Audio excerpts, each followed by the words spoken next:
up early in my normal time. It's about 3 in the morning, relaxing, having a cup of coffee, getting my mind right for the day.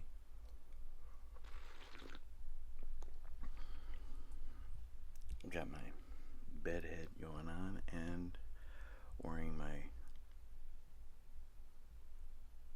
glasses. I usually wear contacts.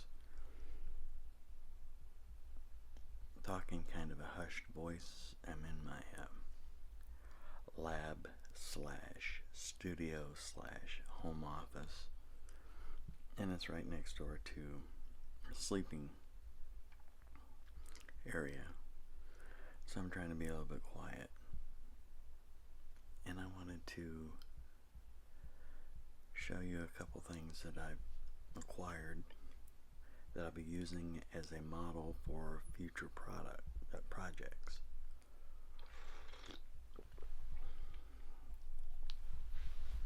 Grab yourself a cup of coffee and let's do this.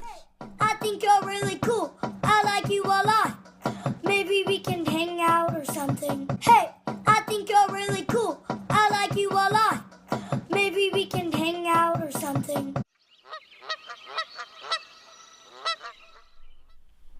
Okay, one of the first things I wanted to show you were those connections. Those become important. Those will also become important.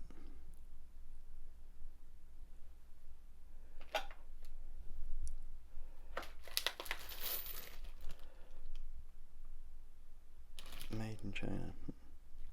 Those are going to be important. Those will be important.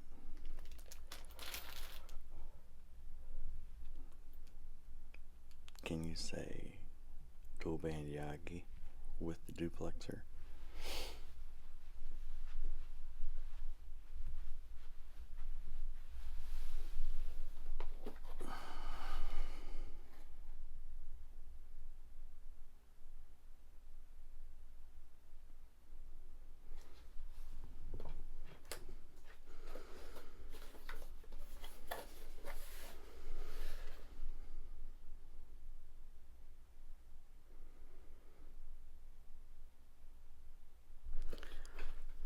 Okay, so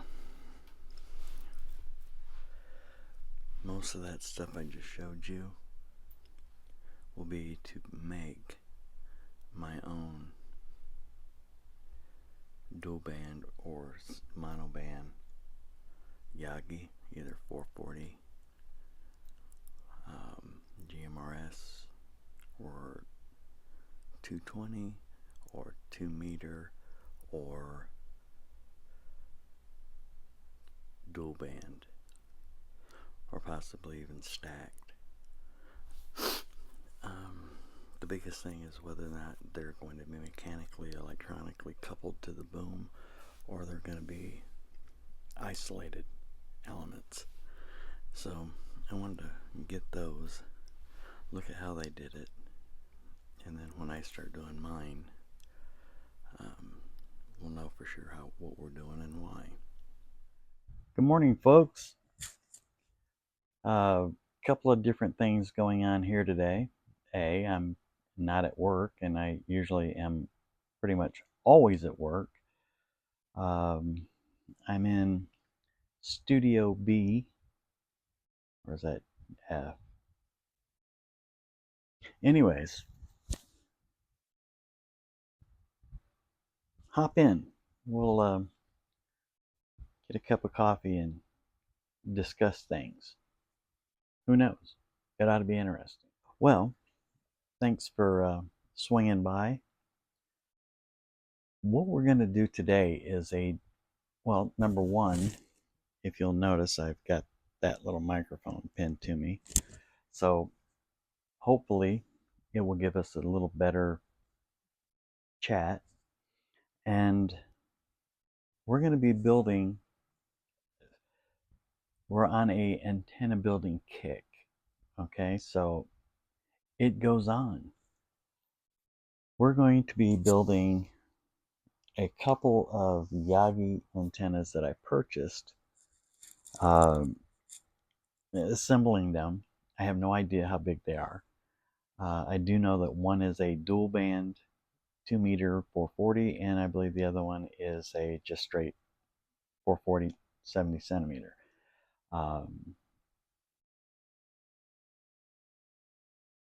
Probably going to be focusing mostly on that and away from me.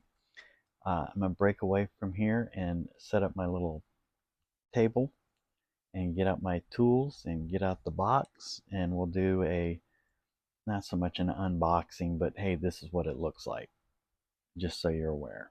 Okay, be right with you. Okay, some of the things that I was trying to accomplish just aren't working out the way you would think they would, so I'm just going to move ahead and see if I can't just do it anyways. What this is, the sorry about the crazy ass shadows, the light's right overhead, but that's the first radio that we're going to put together. And I've got the handy dandy toolbox, and I was going to try to put it on this other tripod so that I had a little stability, but it's just showing its backside.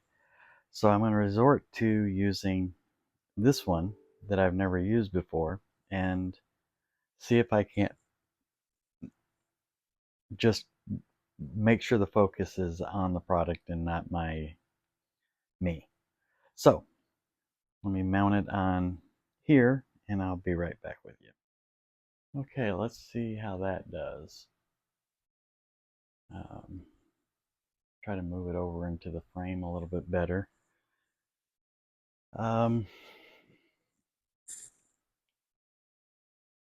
Get my handy dandy pointer, and this is what we're going to do today. We're going to open that, not so much unbox. I don't even know for real if I'm in the frame, if this is framed, if it's in focus, what's going on with it.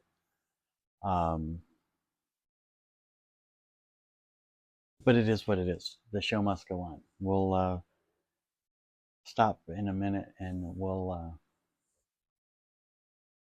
check and see for clarity and make sure the old antenna is working and stuff like that. So anyways, I opened this previously just to see what was in here because I'm this curious sort, and this is what you get when you order the two-way radio high gain Yagi antenna, and this is the dual band 2-meter 70 centimeters, or they're calling it 144 and 430 megahertz.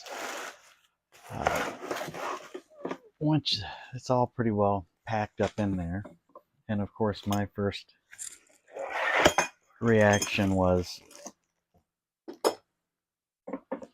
oh my gosh. So that's what comes in it. One of the first things I always look for is the instructions, and it's pretty crazy. Okay, you can scan this and it'll take you directly to the installation video. I'll show you that a little bit better. And I'm going to pause here and just see where we're at as far as clarity and all the other nonsense. Let me see if I can get around there and stop production. Okay, it appears that the microphone is working properly, picking up my incessant dribbling. And I cut the couple, sorry about that, I'm cleaning up my area here. There's a couple of zip ties that came with it. And I cut those with Mr. Utility Knife. And I took the time to go ahead and grab a small Phillips head screwdriver. The one thing that I was most interested in is how this matching unit, okay, obviously there's set screws, Allen head set screws. You slide back and forth to tune and match. This would be the 2 meter, and this would be the 70 centimeter 440. And the instructions, they appear to be pretty straightforward. Each element is numbered, and you simply just put them together and then drop a screw in them, of which I'm sure there is the exact amount, which means, Grant, don't be losing these, yo. So my first thought too, I was a little like, well, look at this crap. They didn't put an end cap on this one. Well, duh, because we're going to be putting these poles or these rods extensions in it, and each one has a number, well, except for like that one. I don't see a number on that one, or, oh, so these are where they go in the, I don't know if it's picking that up. There's a 3, and then there's a 3 there. And then like 7, 7. So, let's, and again, this right here, this piece right here where I'm about halfway tempted to take it apart, but I'm afraid, putting it back together after Humpty Dumpty had a great fall. And the other thing is that in some of the Yagi antenna builds that I've seen, they've been a non-bonded radials, and this looks like it's a bonded, or it's the radials are part of the boom, and the deflectors, the reflector, uh, the directors, the reflector, and the driven elements all seem to be, if not mechanically, electronically connected to this as well. So what I'm thinking is,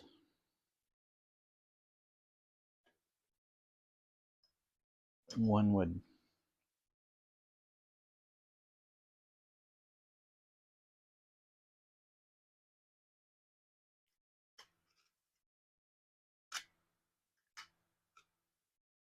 so I don't think that goes that way because the holes don't line up. But if we put it here, okay, so they even marine proofed it without even looking at the instructions, which, I highly recommend. This center section will only go in the right boom the right way, because the way the holes are drilled and how they match up on the pieces. So this one will only go there so that the holes match up, which, by my clever ability to figure out things that have to be figured out, this would have to go there so that the numbers would go in order. So what I'm going to do is kind of fish around here real quick, and I may or may not leave this as part of the final product, or I may edit this crap out. Who knows? Good times. What I'm looking for is number 1. That's number 4. So that would obviously, oh, that's lovely. Gotta love that sound. And then you just push it in there until the holes match up. And again, I'm just going to slide these in there. I'm not going to mount these just yet. I'll do that off camera and save us both the agony of watching me twist a screwdriver. And this is number 2, based on the fact that it's number 2 and number 2. You know, this is almost like painting by numbers, and I'm like freaking I can rock some color by number stuff. Trust that.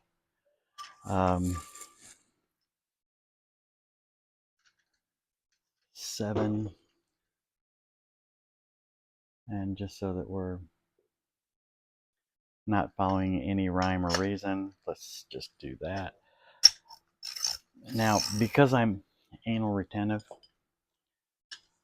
when I break away, I just want to be, full disclosure, the numbers are over here on these two, are on this side of the boom, and this one or this one is on that side.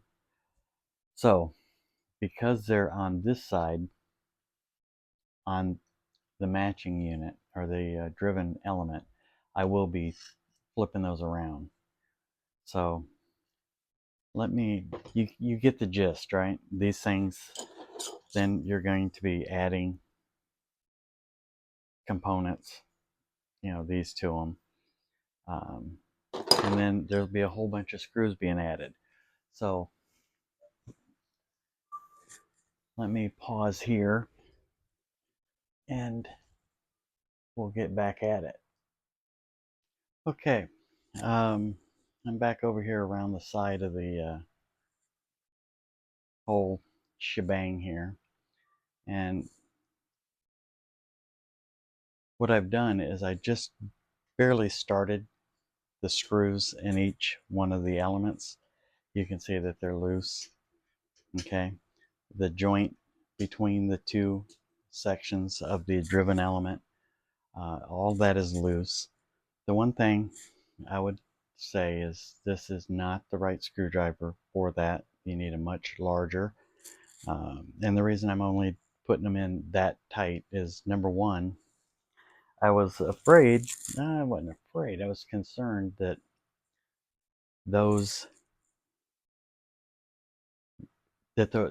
it would be missing, okay, some parts.